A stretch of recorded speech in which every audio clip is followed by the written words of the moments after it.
अस्सलाम वालेकुम एवरीवन। आज की वीडियो में रूटीन से हटकर मैं आपको एक कहानी सुनाता हूँ। कहानी है एक 35 साल बंदे की। एक 35 साल बंदा होता है जो डॉक्टर के पास आता है। डॉक्टर साहब को कहता है कि मेरे जिस्म में थकावट बहुत होती है, मुझे पेशाब बहुत आता है और मुझे प्यास बहुत ज़्यादा लगती है। तो डॉक्टर साहब उसकी प्रॉपर हिस्ट्री लेते हैं, उसको एग्जामिन कर देता है और उसको कुछ टेस्ट एडवाइस करके दे देते हैं। जब उनके टेस्ट की रिपोर्ट आ जाती है तो डॉक्टर उसको बताता है कि आपका तो ब्लड शुगर लेवल हाई आ रहा है, लेकिन ये से हम कंफर्म नहीं कह सकते कि आपको डायबिटीज़ है। इसे हमें शक तो पड़ता है लेकिन हम कंफर्म नहीं कर सकते। लिहाजा आपने 3 दिन बाद दोबारा आना है, हम दोबारा से आपके टेस्ट कराएंगे। अगर फिर भी हाई हुआ तो फिर हम आपका इलाज करेंगे। तो बंदा घर जाता है, 3 दिन बाद दोबारा आता है। तो जब उसके फिर से ब्लड टेस्ट किए जाते हैं तो उसका शुगर लेवल फिर से हाई आता है।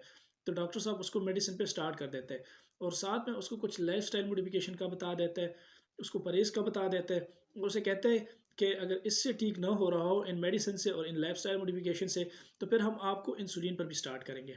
ठीक है। और उसको साथ में ये भी बता देता है कि ये क्रॉनिक बीमारी है, ये ख़त्म नहीं होने वाली।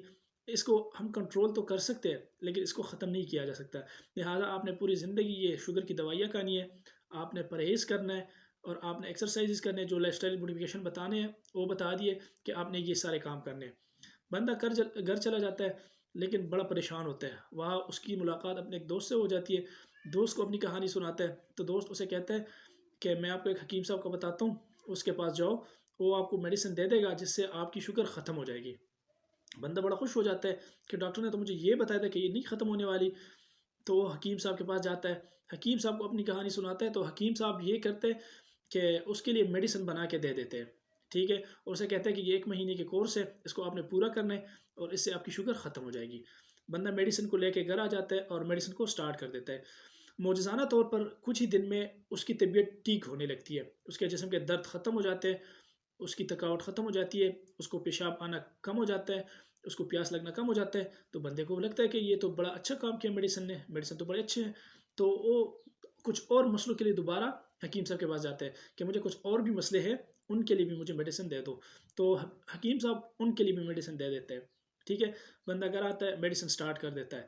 कुछ अर्से बाद उसमें कुछ अलामात उसके जिस्म में अपीयर होना शुरू हो जाते हैं। उसके हाथ पे सूज जाते हैं। ठीक है। उसके आंखों के गिर्द पानी के हल्के बन जाते हैं। उसको पेशाब आना बहुत कम हो जाता है। उसको सांस लेने में दुश्वारी होने लगती है। तो वो दोबारा हकीम साहब के पास जाता है। हकीम साहब को कहता है कि मुझे ये मसले हैं, इनके लिए क्या करूँ, मुझे कुछ मेडिसिन दे दो इनके लिए। तो हकीम साहब उसको कहता है कि जो पहले वाली मेडिसिन मैंने दिए थे उनको अब नहीं लेना, उनको खाना छोड़ दो कुछ दिन के लिए और पानी ज़्यादा से ज़्यादा पियो। तो घर आता है और पानी ज़्यादा पीना शुरू कर देता है। लेकिन जब वो पानी ज़्यादा पीता है तो उससे उसका मसला हल नहीं होता बल्कि और बिगड़ जाता है, क्योंकि उसको पेशाब नहीं आ रहा। जितने भी पानी पीते हैं वो जिस्म के अंदर जमा हो जाते हैं। तो उसकी तकलीफ और भी बढ़ जाती है। तो वो घर वाले उसको ले जाते हैं किसी करीबी हॉस्पिटल के इमरजेंसी में। वहाँ पर जब डॉक्टर उसको चेक कर देता है तो उसको कुछ टेस्ट एडवाइस करके दे देते हैं। उनकी जब रिपोर्ट आ जाती है तो डॉक्टर देखते हैं तो कहते हैं कि इसका तो ब्लड में यूरिया और क्रिएटिनिन बहुत ज़्यादा है, इसके सारे इलेक्ट्रोलाइट डिस्टर्ब है।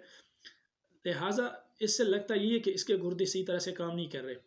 लिहाजा हमारे पास ऑप्शन यही है कि हम इसके खून की सफाई एक मशीन के ज़रिए करें जिसको हम डायलिसिस कहते हैं। तो उसको डायलिसिस रूम ले जाया जाता है। वहाँ पर इसके खून की सफाई डायलिसिस के थ्रू किया जाता है और उसके खून साफ हो जाते हैं। तो बंदे की तबीयत थोड़ी ठीक हो जाती है।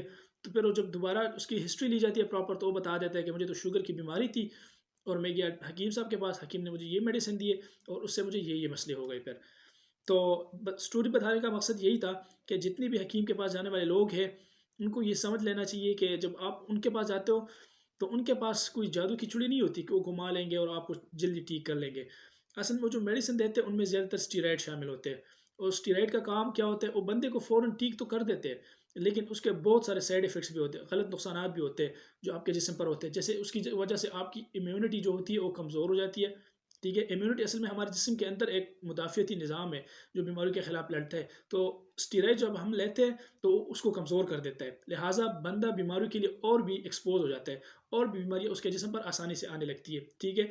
दूसरे नंबर पर ये हमारे हड्डियों को कमज़ोर कर देता है, वहाँ पर ऑस्टियोपोरोसिस को कर देता है।